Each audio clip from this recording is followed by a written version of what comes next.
Hello, hello, ladies and gentlemen. This is your girl Mitzi, and this is Mitzi. Let's think about it. Today, we are thinking about mental health and martial arts, and when you think of those two, you don't really put them two together. But this is something to truly think about. And thankfully for me, I have Robert on my show as a special guest to share his thoughts about this topic that we all need to think about. So, Robert, thank you so much for joining me today. I'm so glad to have you. How are you doing? I'm good, very well, thank you. Awesome, awesome. So let's just rip off the band-aid and get straight to it. What made you realize that mental health was good for you when you started doing a martial arts? Like, how did you Well, I started. associate the two? I started martial arts back in. I can't even think of the year now. 1994, probably. So yeah, Wow. quite a while ago. Although I haven't trained for that entire time, but I trained for 17 years straight from that point, Wow. and just it actually helped in a lot of ways. Not only was there the physical fitness, which helps and helps with just balancing, the neurotransmitters and hormones in the body, which then helps overall, literally burns up some of those stress hormones, Yeah. which can Mhm. help with anxiety and the like. But the fact that I was meeting the same group of people 3 times a week, we'd talk about stuff. Like I wound up knowing those guys better than I would, say I knew my friends because we would talk 3 times a week and, face to face and everything else and have our little chats and be involved in each other's lives, which was really good from a socialization point of view. Yeah. Uh, the biggest thing for me, obviously, was that a few years into training, someone else started training who became my wife. So Oh, well, look at that's that. Fancy that. yeah, so that's how we met. We met through martial art training, and yeah, we used to have every 2 years there would be a camp where we'd sort of go away for a weekend and do some advanced training, and yeah, it was during that we had sort of a literally deeping meaningful under the stars, and then decided that Mm. there was something there, and the following week went on our first date, and yeah, we've been together Oh, ever since. that is the sweetest story. That's like, oh, I Yeah. bumped into each other at a coffee shop. No, no, yours is nice. Like we were beating each Yeah. other up and we fell in love. Yeah. That is awesome. Well, see, you guys heard it first. If you guys want to find your match, your soulmate, go join Yeah. martial arts. You might find her or him. Well, You never yeah. know, Common right? interests. Right? Common interests are very Exactly. important for relationships. So yeah. That's true. But it sounds like hobbies, joining a group really Yes. does over in general, because maybe martial Yep. arts you can't do that because of, physical Yes. restrictions or, any health, whatever the restriction is, sometimes that's not the way to go. But it's nice to know that just joining a group, having that committed time and just conversing about life Yeah. that right there really does help your mental health alone because like you Absolutely. said, I absolutely agree. I think that's something that we all just need to think about, that's having that community. My question is, out of all of the hobbies that you could have chose knitting, you could have chose boxing, you could have chose Tupperwaring. why why choose martial arts? Well, I mean there are a number of reasons. There were some really ones that well, I did judo when I was in primary school, and dropped it because it just as kids do. But I remember sort of having the thought, what if I'd stuck with it, I would have been a black belt by now, and like that Mhm. would have been cool. Um, and so that was sort of one. So I'd mentioned that I wanted to do, maybe take something back up again, and then uh, I wasn't the fittest person, certainly not the most athletic or coordinated person. And martial arts gave me that opportunity to, really coordinate, both sides of the body and the brain, and integrate those. I do believe that uh, because the concentration on what both sides of the body doing is actually helping communication between the hemispheres of the brain, which can also then help with mental health. Yeah. And so over time, the first stint I did was for 17 years, so it was pretty significant. But I certainly feel like a lot more coordinated. Also, what it just did in terms of general confidence, like being able to feeling not being physically intimidated, knowing that if something did happen, that you'd have a chance. Yeah, you can It's defend yourself. it's not that I can go out and beat anyone up. No, absolutely not. I have no ability for that. But I know I can No defend. recommendations. Yeah, and I know I can defend, and that if something happens, I could surprise someone and probably get out of the situation. And that's really all you want to do. Like our first rule was always don't be there. Like don't even try and get in that situation. Don't go to those places. Don't if something starts brewing, go away. Um, Yeah, and so most definitely. but the confidence of you know your size isn't going to intimidate me. I know and that way of sort of looking at the world, it certainly helped me just, I suppose, look people in the eye more because I was just more confident in general. Yeah, most And that helps. definitely. Helps That build does help. relationships, helps build rapport, And then other thing, it was just like snowballing. So lots of little things stemming from it. Yeah. I think that's what those are all very good points, those benefits, because, in the long run, that helps you become a very functional, successful adult, Mm. because when you start at a very young age and you Mm. carry those traits with you to adulthood, you start to rationalize, you see different scenarios differently, you see life differently, because not only do you know how to defend yourself, you know how to project yourself and handle Yeah. yourself and manage yourself. That's self-discipline, I guess is a Yeah. better term to say it, because sadly not a lot of people have that self-discipline. It's funny you No. said you're not supposed to go look for it. Mm. Instantly I'm like seeing you going into an alley in a dark way looking for trouble. No. Like, no, don't do that, don't do that. No, I'm very proud of the fact I've never had to get into a real fight. So That's good. I was gonna ask you, did you actually ever have to use those moves? Because to be honest, I'm not gonna lie, someone like you, I would not expect to be knowing martial exactly. arts. But Yeah. that's the cool thing. Like if somebody was like, "Hey, give me your money," and you'd be like, "Pew pew pew pew," you could get your I, way, I don't. No, get if your someone way was out of it. give me money, I'd give them the money. There's no point trying Oh, to why put yourself in at risk of getting injured? No. You know, okay. what's the $100? I wouldn't actually have $100 in my wallet. Yeah, what's the $20 I have in my wallet? That Well, little bit now of you cash that I know. keep just in case. Like Right. what's that versus and also Your like life. you got to Yeah. think not only could I get injured, but I might injure them, and that's going to make me feel awful too. Yeah. So That's yeah, true, because now it's technically saying, I hear that when you practice any yeah, form of self-defense, you're considered to be a weapon, depending on what rank yeah. and what level you are. uh, So it's like you're just a walking weapon by yourself. You don't even need anything, go to well, I TSA and just haven't start trained for a eating. No, long I'm time, kidding. so I haven't trained for quite a few years since before lockdowns, so before COVID. So and yeah, just it. I had quite a long gap because my children were born, and so we sort of stopped training in between. And then I returned to training for a year or so, but very intermittent because just I was very busy with work.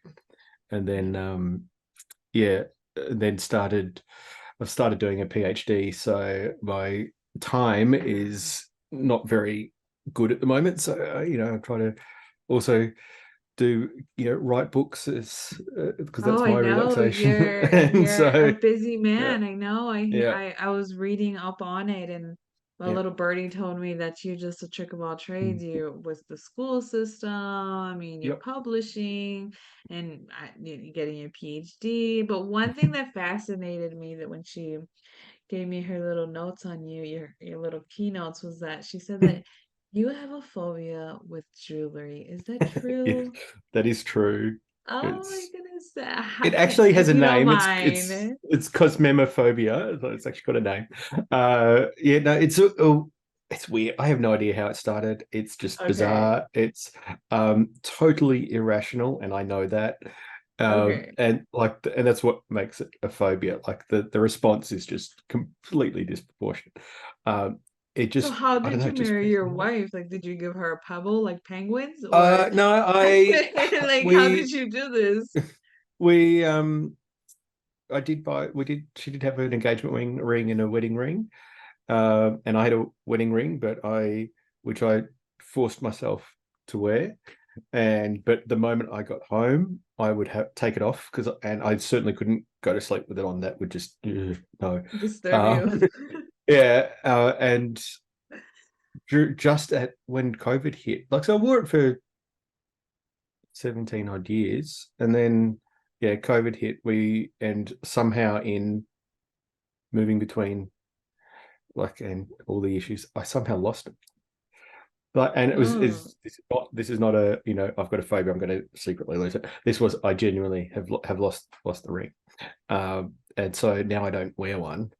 Um, but yeah, but she and respects it though. She understands. She's not one of yeah, she those women understands. that wears lots of jewelry anyways. No, no, but That face you made.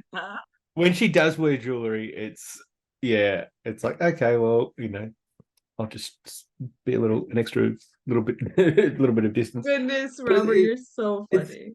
it's so bizarre. Like my daughter, like when she was much younger and would do like the threading thing on, a piece of string with the blocks and stuff.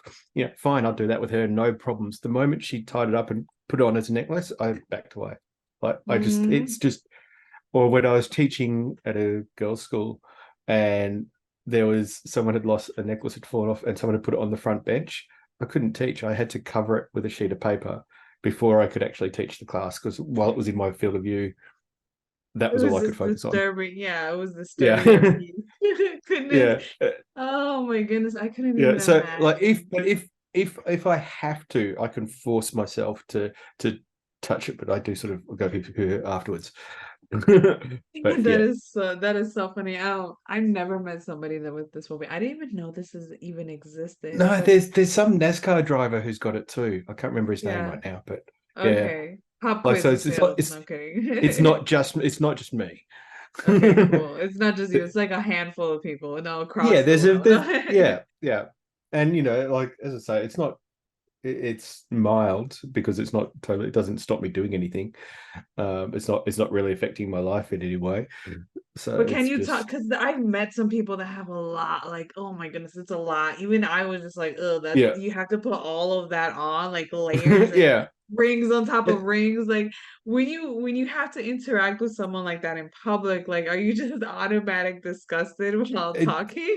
it's no, it's more that I tend to focus on it. Like so I tend to spend more time looking at the jewelry than looking at them, and so it's sort of it's just distracting for me.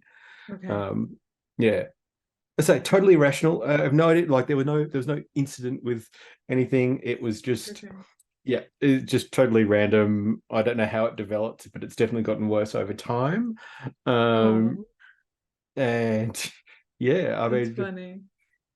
it's just totally bizarre. I don't It's know, okay. I like it. I just think the that's the thing. coolest thing ever. To be honest, I wish we would have changed the topic to phobias because this is so funny. But it's cool though because yeah, you're not alone. There's a lot of people who have a lot of different types of phobias that Yeah, are just their own. Like for me, it's sound. Like if it's really, yeah. really sudden, loud sounds, oh my goodness, like it just crawls on my skin. I just absolutely hate it.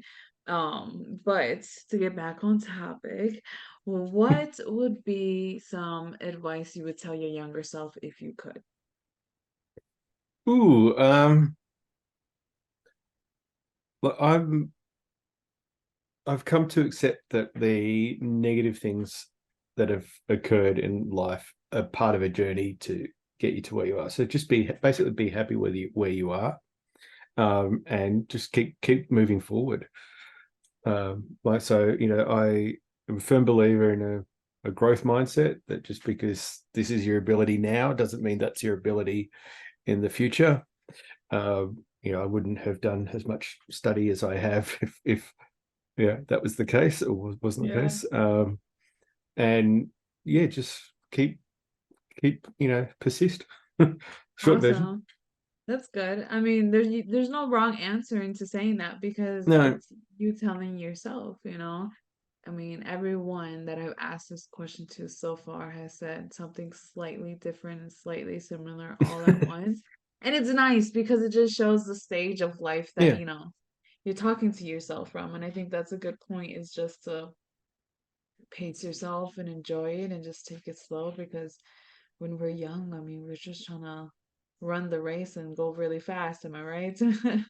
Yeah, but that's the beauty of youth, and the particular sort of time in your 20s when people are just that's building a career, like typically sort of around the time they sort of meet a significant other, and building some of those things. So they're making all those achievements and ticking off those sort of life goals as they sort of go through that time frame, and then you sort of get to where I'm at, which is middle age, and it's you've ticked off all those goals, and now you're in this sort of state where there just isn't much more, like it's just persisting through until sort of retirement. And you have that midlife crisis, like, is this really what I want to do for another 15, 20 years? Like, I don't know.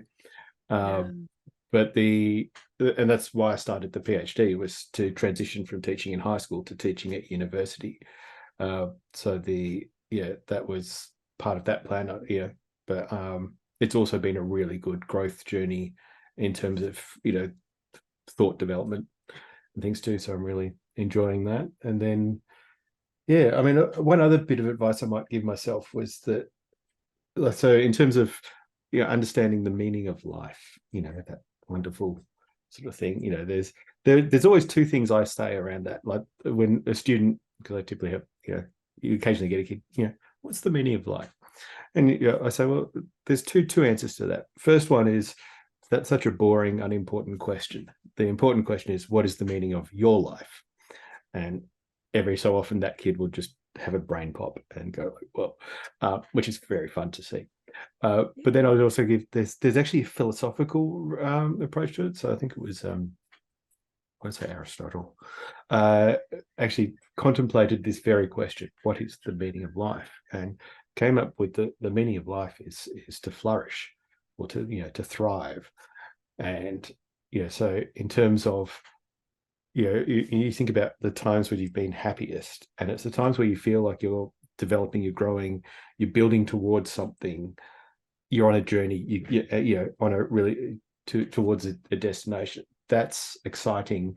That's when fun. That's when your life has its most meaning. And so his response is that that's the meaning of life, is to do that which makes you flourish, which makes you Yeah. thrive. And so the advice to my younger self would be, search for that. Search for Mhm. the things that help you thrive. And I like that's certainly that. what the relationship with my wife did for me when we got together, and then life since. I get it. I mean, I like that a lot.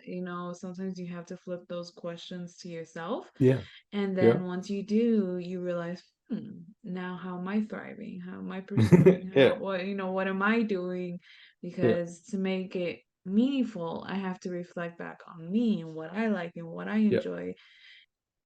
And I think that's a good perspective because you were able to find that with martial arts and then you yeah. ended up to find out with your wife and with your family and your teaching and all the endeavors that you have put yourself into that has made you grow as an individual because you became a forever student. I mean, that's what it sounds Yep. like. Oh yeah, So I lifelong guess you learner. Yeah. you you you believe in that, a forever student mindset because sometimes Yeah. people they stop allowing themselves to be educated because they're done. I mean, what do you say to Yeah. those type of people? It doesn't have to be education based. That's just my particular bent. But as we're talking about hobbies, continuing to pursue a hobby and not sort of going, this is my standard in whatever it is that I'm doing, but actually acknowledging that you can still improve, that sort of quest Yeah. to improve. And so even if it's playing a sport, if it's doing some sort of art thing,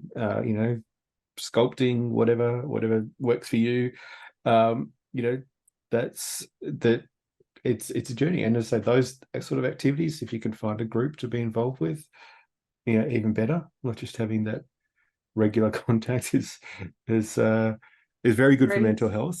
Yes. Gets you out of the house, gets you in a group of supportive environment, and that all of that has really good benefits.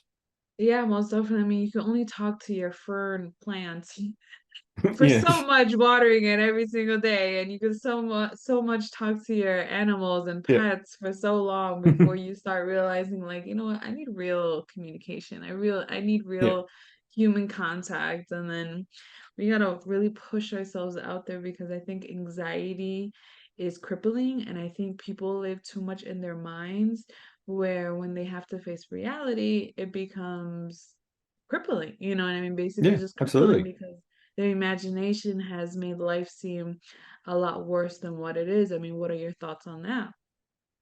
Absolutely. So yeah, I mean, obviously the main symptoms of many mental illnesses include, social withdrawal.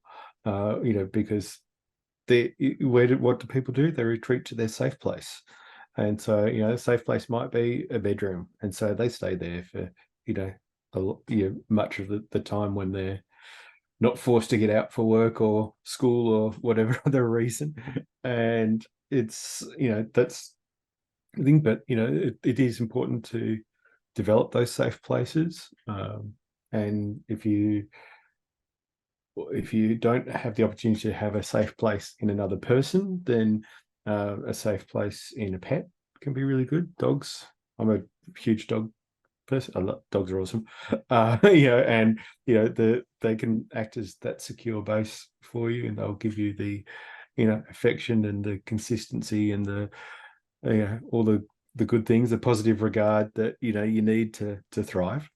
Yeah, I agree. So But you got to get the right yeah, dog though, because yeah. my dog is a slow dog. Like, I'm his therapy human. Like, I got him to be my therapy dog, but it comes to find out I'm his therapy human, and it's Okay, yep. stressful. So you know what I mean? So sometimes you gotta get the right dog. Yeah, well, we previously had a German Shepherd. Like Brandy was our dog we got early in our relationship, and she was with us for 14 years, and she was, yeah, awesome. Now we've got two Cocker Spaniels, and yeah, they're just the most affectionate, lap dogs that, and they're just wonderful. They're just so good, and they're Oh, great for the kids too. So the kids, have that opportunity to, that's take care of cute. something.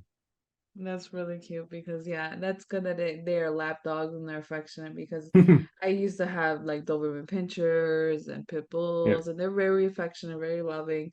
So I wanted to do something different, and I thought I got a Chinese Shar Pei. Goodness, my Shar yep. Pei is such a antisocial dog that suffers from anxiety, and and he's so paranoid from his own shadow. Like, goodness gracious, I got a hot mess when I adopted this dog. I did not know what I was going Yeah, into. I thought Wrinkly would be cute, and no, yeah, I had to wait a whole year with him just to build trust, just so I can pet him and just show him yeah, love. Oh my goodness, it was a hot mess, but that's my baby though. yeah. Anyways, look at us getting off topic. We could just That's talk all right. for Look, hours on end. I This is a think I good think it's still conversation. I think it's still relevant though.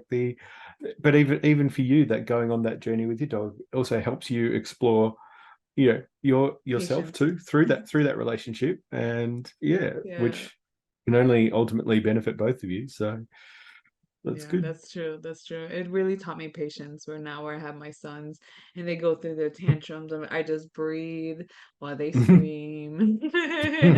This too Because shall pass. Yes. exactly, like, this will pass. It's only a season. It's okay. Yeah. But anyways, I guess to start wrapping up the show, what could be some great words of wisdom that you can leave myself and my audience off with, even though this has been such a great conversation? I feel like we could just Ooh. talk naturally. I've kind of I've given you the meaning of life. So, I I know. mean, I I don't mean, know. what else is there? Just say, yeah, keep exploring. I mean, that to me has been my path to happiness, has been through, exploring both personal growth, but intellectual growth and development. continue to build those relationships. I've Yeah, and community relationships too. So like I've started or returned to chairing a local writers group, and that having that involvement with a relatively small group of people, like we get about a dozen people maybe there, but we get to meet monthly and talk about writing, share our passions, and but that's a really good sort of and when I sort of go out to the local shopping center, it feels like every time I go out, I meet someone, or at least one out of three times, I will see someone I know, because I've got those community sort of links, and that feels nice. It feels nice to be part of a community, part of a group that you have some sort of yes. Yeah, I mean, I understand that. I mean, it's very good to have that community. At the end of the day, that's what we all strive for. Yeah. And I just hope that anybody who's listening and wants to know more about Robert, please check out his website. I have it on my website. You Yep. can go directly there under his lovely photo. Just click right there, and you can find all the great content that he has. He has blogs, he has publication. I mean, he has a lot of Yep. good content that you can check out to keep yourself thinking. Alrighty, y'all. Yes. That's it. That's the show. Always, always, always keep thinking, y'all. Bye.